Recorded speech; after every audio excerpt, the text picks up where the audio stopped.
From our nation's capital, this is the National Weather Desk. Good morning and welcome to the National Weather Desk. I'm meteorologist Jordan Evans. As spring temperatures warm the air, you may want to take a dip in a local river or a lake. But remember, it takes much longer for the water to heat up than the air around you. Anthony Ramos is along the Truckee River in Nevada with an important warning. 2 weeks into May, and temperatures are really warming up, and that makes the Truckee River an attractive place to cool off. It's pretty nice and icy, nice and relaxing. The vibe is definitely cold in this warm, sunny day. But before you jump right in, it's best to keep in mind. So we're still in the kind of relatively cool season where we're getting a lot of spring runoff. That spring runoff, according to Mark Hosner with the Desert Research Institute, is quite cold. Average right now for May is, beginning of May is about 50 degrees. Firefighter Jonathan Bernard is on the Reno Fire Department's water entry team, jumping into action during a water emergency. He says the water temperature makes a big difference. Water does a much better job of pulling heat out of your body. So even 70-degree water, when you get into it, can really lower your body temperature pretty quickly. Bernard says it's best to keep a few things handy if you're planning to take a dip. We always recommend helmets and personal flotation devices. They're really important in case you slip, fall, go in the water. It'll keep you floating because you never know when an accident's going to happen. It's also best to keep a pair of water shoes around. Bernard says the Truckee River is full of sharp objects like glass that can tear up your feet. Reno resident Adrian Howdicke is taking advantage of the warm weather by tubing on the river, but he knows the dangers it poses and is prepared. We definitely have some harnesses and some ropes to tie together, and we were going to bring our life jackets, and then that's about it. For those opting to jump in, Bernard says in case you get stuck in the river, if you're, like, say, in the middle of the river and you're on a rock and you're out of the water and you're in, like, a stable place, don't move, just stay where you are. Meteorologist Erica Striva takes a closer look at the differences between air and water temperatures. Well, if you live near a large body of water, especially this time of the year, you know exactly what I mean when I say it can get drastically colder closer to the coastline as opposed to just a few miles inland. Now, what is the reason behind that? Well, it has to do with heat capacity. Water has a high heat capacity, which means it takes longer for it to heat up and cool down. That's why as we get into the colder months in the fall and winter, those water temperatures actually help out some of those lakeshore communities from getting too cold during the day and also at night. The air, it's on the opposite end, especially when we have drier air. Low heat capacity, which means it heats up quickly, but also cools down quickly. So throughout the day, if you're inland away from the water, you can see those temperatures getting into the 70s and then, of course, falling down into the 30s and 40s at night, especially if that air mass is dry enough. During the day near the water, it's a lot less of a variability, especially with that water temperature. And if you have that onshore wind, it's going to pick up some of that cooler air, bring it inland, and you will feel that noticeable chill. From cherries to apples to apricots, northern Michigan is home to dozens of fruit farms. This time of year, the farmers about the weather, especially when trees start to bloom. Ethan Foreman spoke with a farmer about a recent cold spell and its impact on the crops. Today is actually our first day running, so we're already almost 10 days behind. Tyler Jelenic is the third generation to own Topline Farms. They sell corn, soybeans, wheat, and cattle. Jelenic says the recent heavy rain forced them to push back planting this year's crop. In addition to dealing with the weather, they're also dealing with diesel fuel costing more than $6 a gallon right now. We just had fuel delivered just the other day. That was about a $10,000 fuel bill, and that'll get us hopefully about 10 days of running, and then we'll have to get another refill. Jelenic says they're paying nearly double for diesel compared to last spring. The triple whammy is fertilizer. The American Farm Bureau Federation says fertilizer prices are up nearly 47% since February. We've had to make some adjustments on how we're doing our fertility program to help make up for some cost deficiencies that we have this spring. He tells me this is the most expensive crop in Topline's history. We're doing everything we can and getting as creative as we can to try and get those to hit our profit margins. This year is definitely going to be the most challenging year yet to hit those, though. Even with the increased prices, Jelenic says they're still doing well. Topline sells direct to consumers, and he appreciates the community for buying their cattle. We're a cow-calf operation. We're start to finish here, which I'm very proud of, and most of the products our cattle eat are raised here locally as well on our farm. A massive wildfire is tearing through Florida's Everglades and shows no signs of slowing down. It started yesterday and quickly spread, and they're closely approaching several neighborhoods. As of this morning, it's already burned nearly 5,000 acres and is just 20% contained. Many roads are closed as firefighters continue to battle the blaze. Golf ball-sized hail fell near San Antonio last night as severe storms moved across the state. The powerful winds knocked out power to tens of thousands of homes and businesses. The rain was good news for Texas as it continues to battle a long-standing drought. Summer's almost here and Texas families are heading to Lake Austin, but a fast-spreading invasive plant is raising red flags. Hydrilla is now covering hundreds of acres, and as Vinny Monterama reports, experts warn it could impact your time in the water. Basically covering the entire lake at this point. There's an invasive species poking out of Lake Austin that could put a damper on your lake time this summer. It's called Hydrilla, and Austin Watershed Protection says the aquatic plant made its way to Austin 25 years ago. Since then, it's continued to spread out of control. According to a recent study from Texas Parks and Wildlife, it's covering about 600 acres of Lake Austin as of mid-February. Operating manager at Lake Austin Calm, Jacob Ballin, says the hydrilla extends all the way to the end of the dock. We've done as best as we can to keep it clean, but we can only do so much. Dr. Brent Bellinger with Austin Watershed Protection says it can irritate your skin and mess with your boat. They try to, go closer to shorelines. Now there's a chance of entanglement or your motors getting fouled up. Bellinger says early on, the city used sterile grass carp to cut down on the hydrilla, but eventually they ate all of the lake's vegetation. Though much of the aquatic life is back, the city put nearly 3,000 more carp back into the lake last summer. How can you guys make sure that that doesn't happen again by doing it, this time around? So it's trying not to approach it too quickly, where then you accidentally go past it. But at the same time, we want to get some control of the hydrilla. So it's a tricky balancing act. Turtle nesting season is here, and data from the South Carolina's Department of Natural Resources shows lower nesting numbers the past few years. Nick Bass spoke with a conservationist about the trend. The South Carolina Department of Natural Resources released data showing that 2025 nesting numbers are more than 50% lower than 2019 numbers. SCDNR official Michelle Pate says this isn't cause for concern yet because females don't lay eggs every year. Pate says a lot of people were expecting numbers to be higher in 2025, but although they didn't get that increase last year, they weren't concerned when they got last year's results.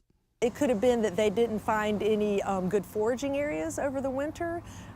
These ladies, they've got to really beef up on resources over the winter and have some good winter foraging spots so they can be able to shell eggs come next season. She says last year wasn't the lowest record. She also says they're expecting nesting numbers to rebound when they get this year's results back.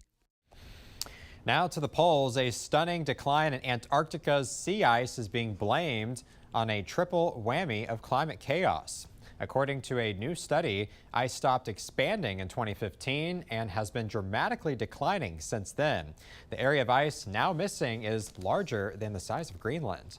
Scientists say they've identified a series of processes driven by increased winds and warming water temperatures. They say that has flipped the ocean around the icy continent out of balance. Sea ice reflects the sun's energy away from Earth, and when it's gone, the water absorbs that heat. From the bottom of the world to the top, this is Utqiagvik, Alaska, formerly known as Barrow.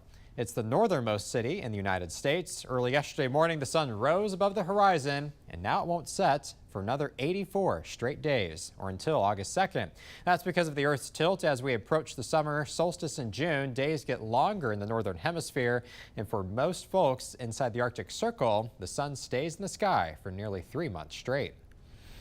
And coming up on the National Weather Desk, how you can start preparing for possible hurricane evacuations right now. And new worries about low water levels flowing out of the Colorado River.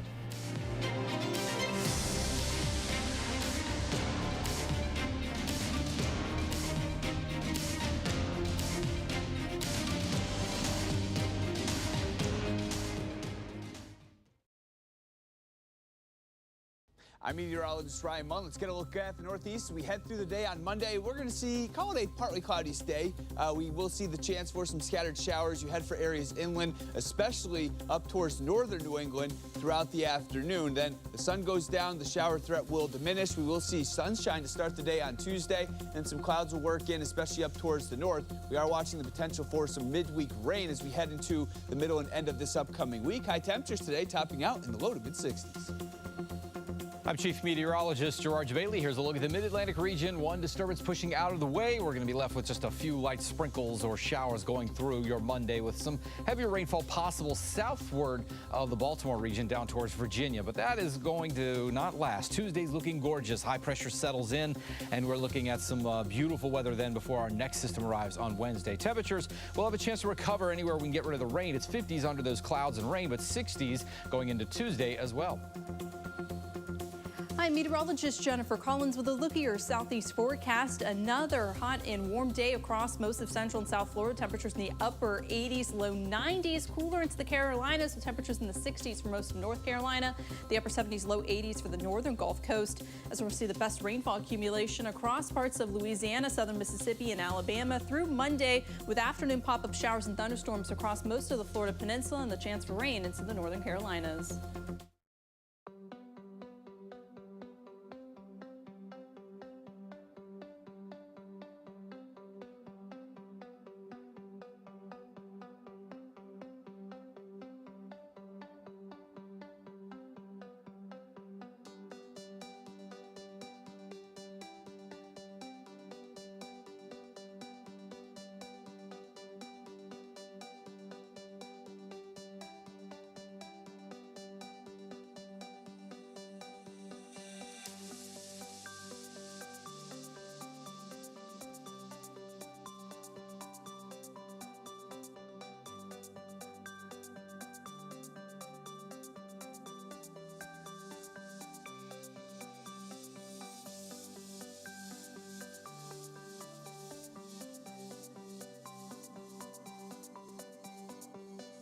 Weather Window, presented by the National Weather Desk. In this image from the top of North Carolina's Big Bald Mountain, you can clearly see a rare phenomenon known as a Brocken specter. It's the shadow cast on the water droplets in the fog.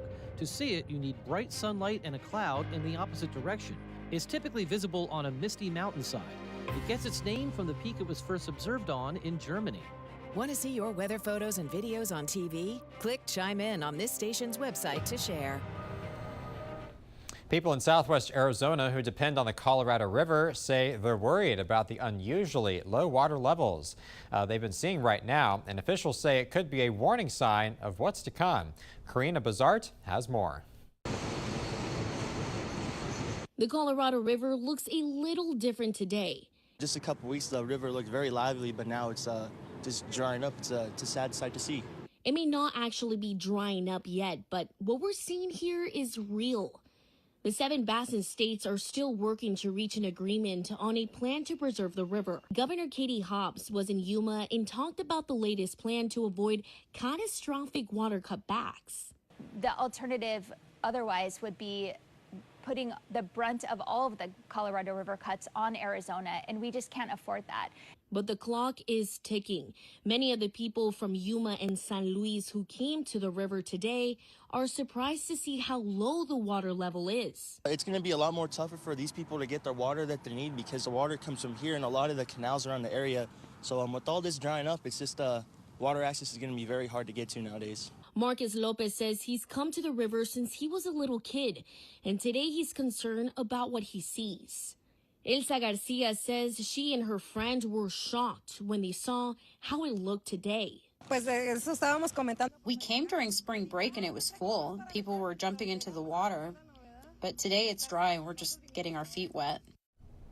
Heading northeast, where temperatures in Maine remains cold despite it being spring, meteorologist Hannah Sheehy explains why. Why is Maine so cold this time of year? Looking at all 50 states, Alaska is the coldest year-round. A study from 1971 to 2000 found Alaska had the coldest spring, averaging just 24.7 degrees. In the lower 48, Maine ranks coldest, averaging just over 39 degrees. That's followed by North Dakota, Wyoming, and Vermont. So why does Maine stay colder for longer? The biggest reason is the Gulf of Maine. Its waters stay cold into spring thanks to the Labrador Current. Ocean temps often sit in the 40s and 50s. That cold water acts like natural AC. Winds off the ocean bring that chill inland and slow the warm up. Sea breezes make it even cooler. As land heats up, it pulls in colder air from the ocean, sometimes pushing miles inland. Now compare that to North Dakota, which is landlocked and warms up quickly as spring goes on. Maine stays tied to the cold ocean, so even as inland areas warm up, we stay cooler. Spring has warmed over time, but Maine still ranks along the coldest in the lower 48, mainly because of ocean influence. And things are still chilly in northern Michigan as well, and it's having an impact on the state's bee population. Ethan Foreman has more. Pollination is essentially just an insect of some sort, bee, bug, butterfly, whatever, landing on one plant that has pollen and transferring it to another one. Local beekeeper Garth Ward says bees are a big part of the pollination process in northern Michigan. The pollination is something that we really want. That's why we're doing all the honeybees. But unless we take care of the honeybees, they're not going to pollinate. The colonies that bees stay in may not look like what you think. That's why you see along the road, you'll see two white boxes, and they say it's a beehive. The bottom box is the bees, and the top box is their winter supply of honey. The bees need a lot of honey to stay safe throughout the winter. They're going to keep the middle of that hive over 90 degrees in the worst of situations. So they'll eat 70, 80 pounds of honey easily over the wintertime trying to stay warm, so to speak. And after that long winter, Nikki Rothwell with the Michigan State University Northwest Michigan Horticultural Center in Leelanau County says that bees need certain weather conditions to come out and get to work. So our honeybees really like to fly when it's above 60 degrees Fahrenheit, and they really like it when it's sunny. So we've got some overcast conditions, obviously some wind, which they don't really love a lot of wind, and it's pretty darn cold. Rothwell says that it's hard to tell when to be concerned if the weather stays cold and bees don't get out to pollinate. Honeybees are, super awesome pollinators. And so we may have 4 days of cold weather, and then we'll get that one primo day where it's, 70 degrees and sunny. And they hope that that day will come soon. In Michigan, they might be thinking about the cold, but along the southeast coast, the upcoming hurricane season is top of mind. So what do you do when a hurricane is on the way? Well, here's meteorologist Karen Wynn. Being able to take action quickly is essential when a hurricane or a tropical storm threatens your area. Here are a few things to keep in mind that will help you move faster. And that includes protecting your home, cover windows, secure doors, determine your shelter options. Of course, if you have pets, keep that in mind. Not all shelters may take pets. Also, get your go bag ready, and this should include any medication, a phone charger, cash, and any supplies, essential supplies you can't be without. Also, make sure your vehicle is full, check your tires, your fluids. Be prepared to help neighbors. Focus on the elderly and any vulnerable folks in your neighborhood. Follow evacuation orders if given. And doing all these things could make moving quicker just a little bit easier. Thank you, Karen. Now to Wisconsin and the shores of Lake Michigan, where an iconic landmark is open for business. You may want to add it to your list of places to go during the warmer months. Eric Peterson takes us to the Canna Island Lighthouse. It's a place where lighthouse keeper Hal Wilson says memories may be made. When you're here, it's a little slower. You get to see the water. You get to walk the 8-acre facility here. We've got nature trails. We've got beaches. But it's a great place to just sit and relax. Plus, you get to see a 157-year-old active lighthouse. Canna Island is one of 11 lighthouses on the peninsula. Door County Maritime Museum Deputy Director Sam Perlman says last year the lighthouse drew 65,000 visitors during the 6-month season. He says the storm that raced through the area last summer is still fresh in his mind. so thankful that there were no lives lost or no injuries anywhere in the county, and also thankful that none of the historic properties here on Cana Island suffered any damage. But we did lose a lot of trees, and you'll see that as you approach the island. You can really see the Welcome and Interpretive Center from the peninsula. But officials say Cana Island Lighthouse is resilient, and the walk to the top of the tower is worth the climb. It's one of the few lighthouses in the country that not only can you climb it, but you can walk around the outside. So you get to see the full 360-degree view. That wind blowing off the water gets a little chilly, but the view is amazing. It's well worth seeing. You can see all the way up to Washington Island, and you can see all the way down to Cave Point, just south of us. And as we head to break, we take to the skies over Montana.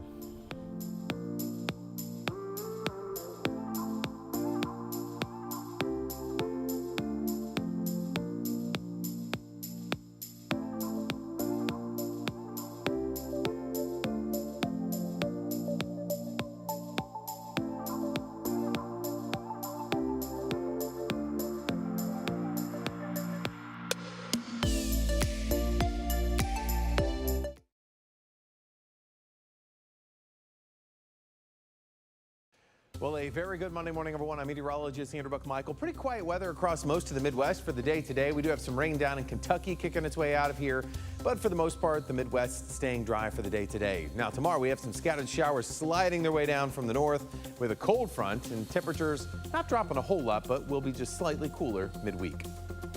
Well, good Monday morning to you. Meteorologist Chris Suchan looking at our forecast today across the region and starting off with some pretty comfortable temperatures, 40s, 50s, and the 60s, patchy clouds, and the day ahead really looks pretty nice. A little bit of a rain chance in Louisiana there towards New Orleans. Otherwise, lots of sunshine, lower humidity. 70s and 80s for high temperatures. Tuesday, pretty nice in the morning with those temperatures in the afternoon. Dry weather, lots of sunshine, very comfortable temperatures. Good Monday morning, everybody. I'm meteorologist Stella Sun. Warm and dry conditions will continue across the Four Corners area with mainly dry conditions up and down the west coast. Excessive heat warnings are up for parts of Southern California with daytime highs climbing above that 100-degree mark in Las Vegas. 109 expected later today in Phoenix. Back into the mid to upper 80s for parts of Albuquerque and in Denver with 90s in Salt Lake City and comfortably in the 70s in Seattle.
You are watching the National Weather Desk.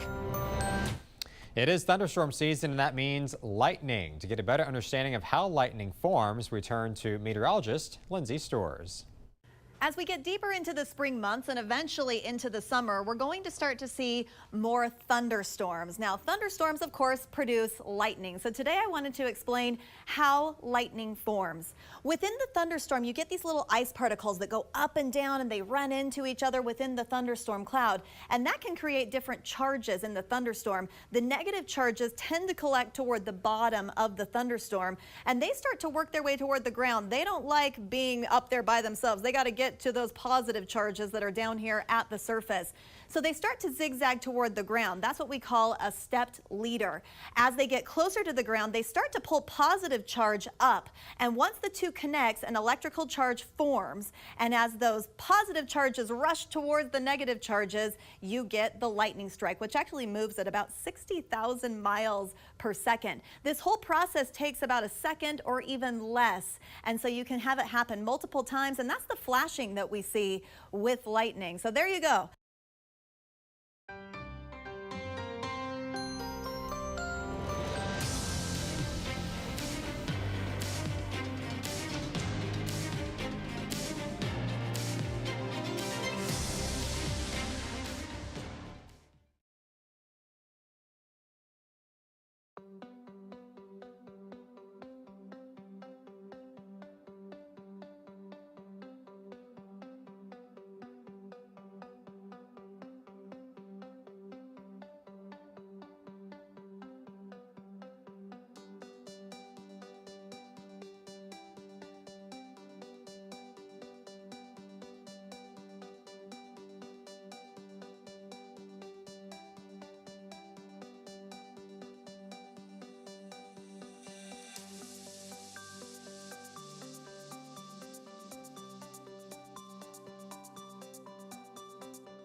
Thank you so much for joining us. I'm meteorologist Jordan Evans. Make it a great day. I'll see you back here tomorrow.